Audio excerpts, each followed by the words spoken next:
Hello friends, భక్తి సమయం YouTube ఛానల్కి స్వాగతం.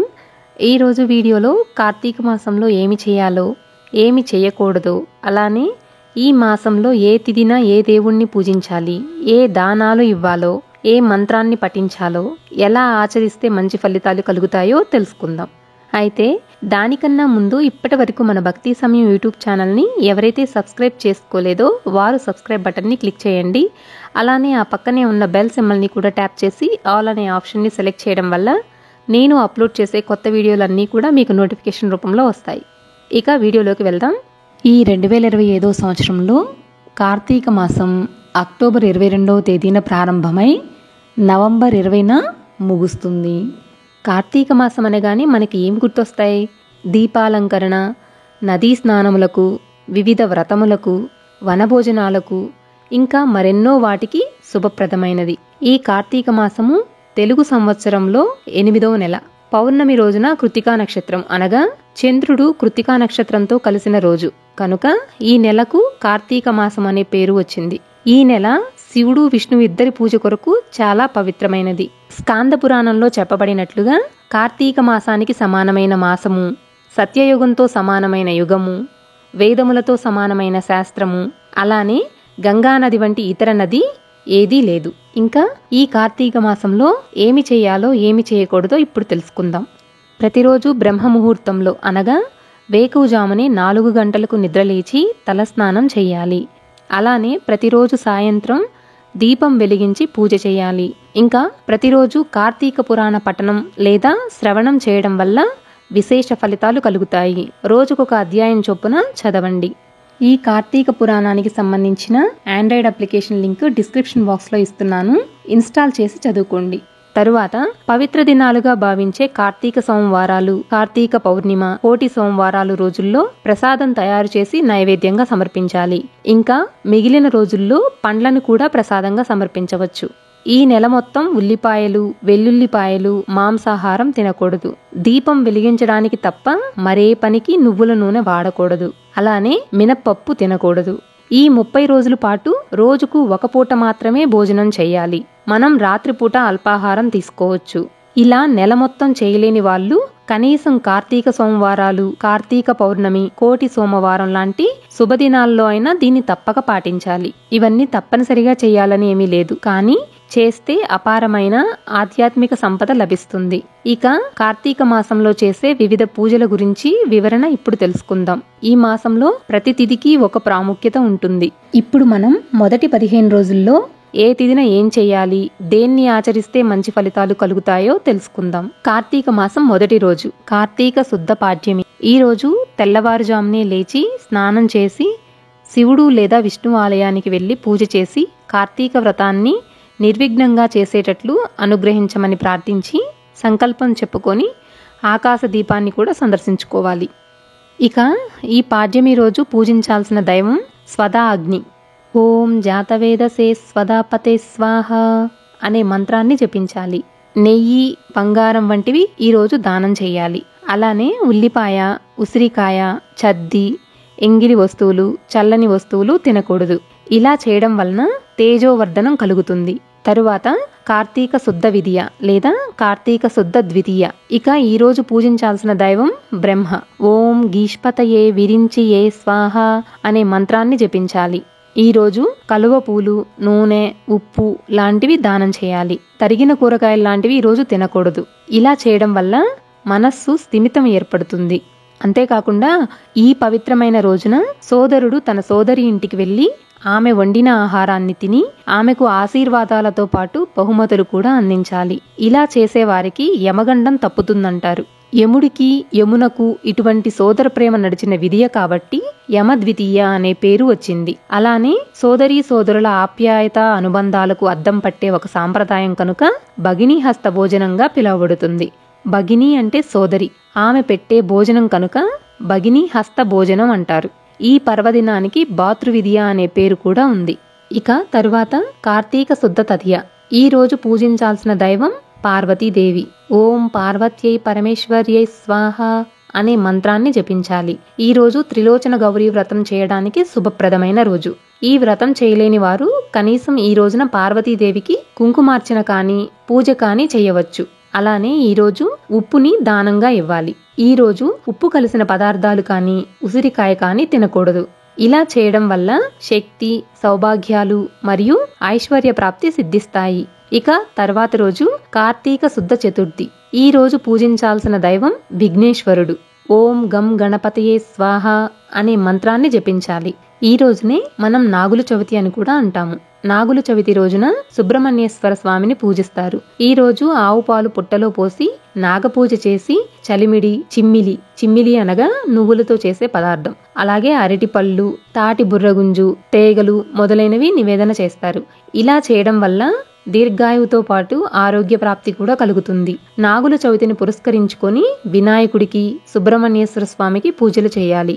ఇక ఈ రోజు నూనె, పెసరపప్పు దానం ఇవ్వాలి. ఇలా చేయడం వల్ల సద్బుద్ధి, కార్యసిద్ధి సాధ్యమవుతుంది. ఇక తరువాతి రోజైన కార్తీక శుద్ధ పంచమి, దీనినే జ్ఞాన పంచమి లేదా నాగపంచమి అని కూడా అంటారు. ఈ రోజు పూజించాల్సిన దైవం ఆదిశేషుడు. ఈ రోజు ప్రాణాయామం చేయాలి. అలానే పులుపుతో కూడిన పదార్థాలు తినకూడదు. ఇంకా స్వయం పాకం, విసనకర్ర లాంటివి దానం ఇవ్వాలి. ఇలా ఈ రోజున సుబ్రహ్మణ్యేశ్వర స్వామికి పూజ చేయడం వల్ల సర్వకార్య సిద్ధి మరియు కీర్తి కలుగుతుంది. ఇక తర్వాత రోజు కార్తీక శుద్ధ షష్ఠి. ఈ రోజు పూజించాల్సిన దైవం సుబ్రహ్మణ్యేశ్వర స్వామి. ఓం సుం బ్రం సుబ్రహ్మణ్యాయ స్వాహ అనే మంత్రాన్ని జపించాలి. ఇక ఈ రోజు మీకు ఇష్టమైన భోజన పదార్థాలు ఉసిరికాయ తినకుండా ఉంటే మంచిది. షష్ఠీ రోజున చిమ్మిలి, అలానే బ్రహ్మచారికి ఎర్ర గళ్ళు ఉన్న కండువా దానం చేస్తే సంతాన ప్రాప్తి కలుగుతుందని ప్రతీతి. ఇలా ఈ రోజు సుబ్రహ్మణ్యేశ్వర స్వామిని ఆరాధించడం వల్ల కుజరాహువుల దోషాలు తొలగి దంపతుల మధ్య అన్యోన్యత పెరిగి సౌభాగ్యం నిలబడుతుంది. ఇక తర్వాతి రోజు కార్తీక శుద్ధ సప్తమి. కార్తీక మాసంలో అత్యంత ముఖ్యమైన రోజుల్లో 7వ రోజు ఒకటి. ఈ రోజుకు అధిపతి సూర్యుడు. ఈ రోజున ప్రాతకాలమే లేచి నదీ స్నానం ఆచరించి సూర్య భగవాను ఆరాధించడం వల్ల ఆయురారోగ్యాలు కలుగుతాయి. ఓం భాం భానవే స్వాహ అనే మంత్రాన్ని జపించాలి. ఇంకా ఆదిత్య హృదయ పారాయణం చేసినట్లయితే అన్నింటా విజయం చేకూరుతుంది. ఈ రోజు పంటితో తినే వస్తువులు, ఉసిరికాయ లాంటివి పనికిరావు. అలానే ఈ రోజున ఎరుపు రంగు వస్త్రంలో గోధుమల కట్టి దానం చేయడం కానీ, బంగారం లేదా పట్టు వస్త్రాలు కానీ దానం చేయాలి. దీని వలన కీర్తి ప్రతిష్టలు, మంచి ఆరోగ్యం కలుగుతాయి. ఇక తర్వాతి రోజు కార్తీక శుద్ధ అష్టమి. ఈ రోజు పూజించాల్సిన దైవం దుర్గాదేవి. ఓం చాముండాయై విచ్చే స్వాహ అనే మంత్రం జపం చేస్తూ దుర్గామాతను ఆరాధించడం వల్ల రాహు, కాల సర్పదోషాలు తొలగిపోయి దంపతుల మధ్య అన్యోన్యత పెరిగి సౌభాగ్యం నిలబడుతుంది. అలానే చేసే అన్ని పనుల్లో ధైర్యం, విజయం సాధిస్తారు. ఇంకా ఈరోజు ఉల్లిపాయ, ఉసిరికాయ, మద్యం, మాంసం పనికిరావు. ఈ రోజు ఎవరి శక్తికి తగినంత వారు దానం చేయవచ్చు. ఈ రోజునే గోపాలాష్టమి అని కూడా పిలుస్తారు కనుక ఈ రోజున గోమాతకు కూడా పూజ చేయడం వల్ల అన్ని కష్టాలు, బాధల నుంచి ఉపశమనం కలుగుతుంది. ఇక తర్వాతి రోజు కార్తీక శుద్ధ నవమి. ఈ రోజుకు అధిపతి అష్టవసువులు మరియు పితృదేవతలు.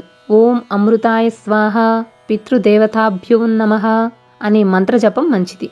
ఇక ఈ రోజు నూనెతో వండిన పదార్థాలు కానీ ఉసిరికాయ కానీ పనికిరావు. ఇక ఈ రోజున మీ శక్తికి తగ్గట్టు మీకు ఇష్టమైనవి కానీ పితృతర్పణాలు కానీ దానం చేయాలి. ఈ రోజు పితృదేవతలను తలుచుకోవడం, వారికి తర్పణాలు చేయడం వల్ల ఆత్మరక్షణ, సంతాన రక్షణ కలుగుతుంది. ఇంకా ఈ రోజున విష్ణు త్రిరాత్రి అనే వ్రతాన్ని ఆచరించాలనుకునే వాళ్ళు ఈ రోజు ప్రారంభించడానికి శుభప్రదమైన రోజు. నవమి నాటి నుంచి 3 రోజుల పాటు ఈ వ్రతాన్ని ఆచరించాలి. ఇక తర్వాతి రోజు వచ్చేసి కార్తీక శుద్ధ దశమి.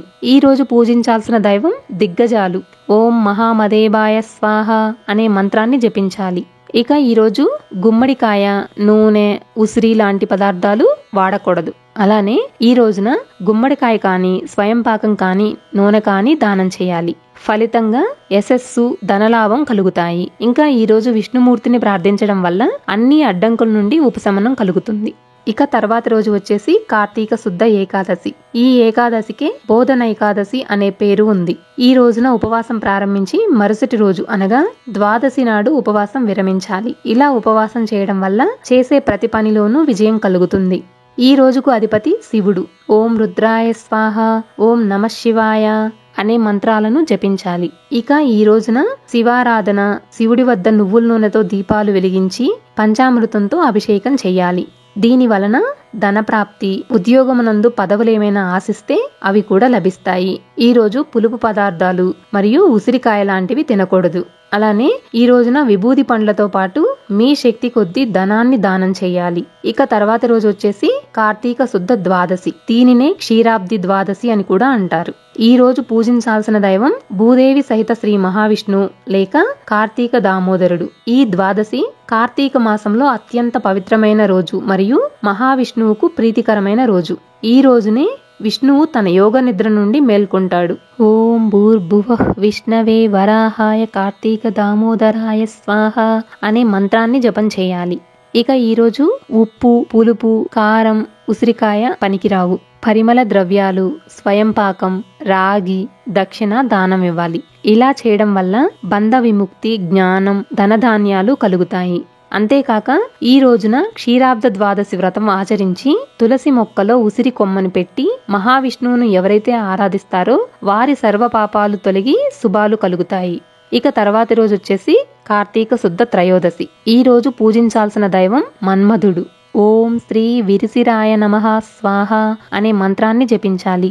రాత్రి భోజనం మానేయడానికి ఇది మంచి రోజు. అలానే ఉసిరికాయ కూడా ఈ రోజు తినకూడదు.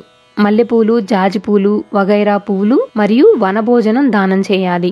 ఇలా చేయడం వల్ల వీర్య వృద్ధి, సంతాన వృద్ధి, సౌందర్య వృద్ధి కలుగుతాయి. ఇక ఆ తర్వాతి రోజు కార్తీక శుద్ధ చతుర్దశి. దీనినే వైకుంఠ చతుర్దశి అని కూడా అంటారు. ఈ రోజు పాషాణ చతుర్దశి వ్రతం చేసుకుంటే మంచిది. ఇక ఈ రోజు పూజించాల్సిన దైవం యముడు. ఓం తిలప్రియాయ సర్వసంహార హేతినే స్వాహ అనే మంత్రాన్ని జపించాలి. ఈ రోజున మీకు ఇష్టమైన ఆహారం మరియు ఉసిరికాయ తినకూడదు. అలానే ఈరోజు నువ్వుల్ని కానీ, ఇనుముని కానీ, దున్నపోతు లేదా గేదెను కానీ దానంగా ఇవ్వాలి. ఇలా చేయడం వల్ల అకాల మృత్యువు తొలగిపోతుంది. ఇక తర్వాతి రోజు వచ్చేసి కార్తీక శుద్ధ పౌర్ణమి లేదా కార్తీక పున్నమి. కార్తీక మాసంలోకెల్లా అతి పవిత్రమైన రోజు ఈ కార్తీక పౌర్ణమి. ఈ రోజు నదీ స్నానం చేసి శివాలయం వద్ద కానీ, విష్ణు దేవాలయాల వద్ద కానీ జ్వాలాతోరణ దర్శనం చేసుకోవాలి. ఈ జ్వాలాతోరణాన్ని యమద్వారం అని కూడా పిలుస్తారు. జ్వాలాతోరణ దర్శనం వల్ల జన్మజన్మల దోషాలు హరించుకుపోతాయి. ఇక ఈ రోజు పూజించాల్సిన దైవం కార్తీక దామోదరుడు, శివుడు, తులసి, విష్ణువును పూజించాలి. ఓం శ్రీ తులసీదాత్రి సమేత కార్తీక దామోదరాయ స్వాహ అనే మంత్రాన్ని జపించాలి. ఇక ఈ రోజు తరిగిన వస్తువులు వదిలివేయాలి. ఈ రోజున కలువ పూలు, నూనె, ఉప్పు లాంటివి దానం చేయాలి. ఇలా చేయడం వల్ల సర్వకార్య సిద్ధి, పనుల్లో జయం చేకూరుతాయి. అలానే పౌర్ణమికి అధిపతి అయిన చంద్రుడిని ఆరాధించి బియ్యం, వెండి మొదలగునవి దానంగా ఇవ్వాలి. చంద్రుణ్ణి పూజించడం వల్ల మనశ్శాంతి కలుగుతుంది. అలానే 33 పూర్ణముల నోము అంటూ కార్తీక పౌర్ణమి నాడు స్త్రీలు నోములు చేస్తారు. ఈ రోజు సత్యనారాయణ స్వామి వ్రతం కూడా ఆచరిస్తారు. అలానే అన్న సంతర్పణలు చేస్తారు. పౌర్ణమి నాడు సాయంత్రం పూర్ణచంద్రుడు వచ్చాక ఎవరైతే పూజలు చేస్తారో వారింట్లో శ్రీ మహావిష్ణువు లక్ష్మీ సమేతుడై కొలువు ఉంటాడని ప్రతీతి. ఆ ఇల్లు ఎప్పుడూ సిరి సంపదలతో కలకల్లాడుతుంది.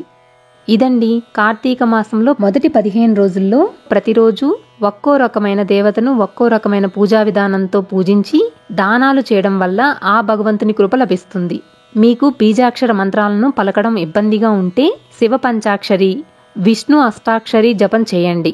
బీజాక్షరాలను మాత్రం తప్పుగా పలకకూడదు. మిగతా 15 రోజుల వీడియో లింక్ డిస్క్రిప్షన్ బాక్స్లో ఇస్తాను. ఒకసారి చెక్ చేయండి. నమస్కారం.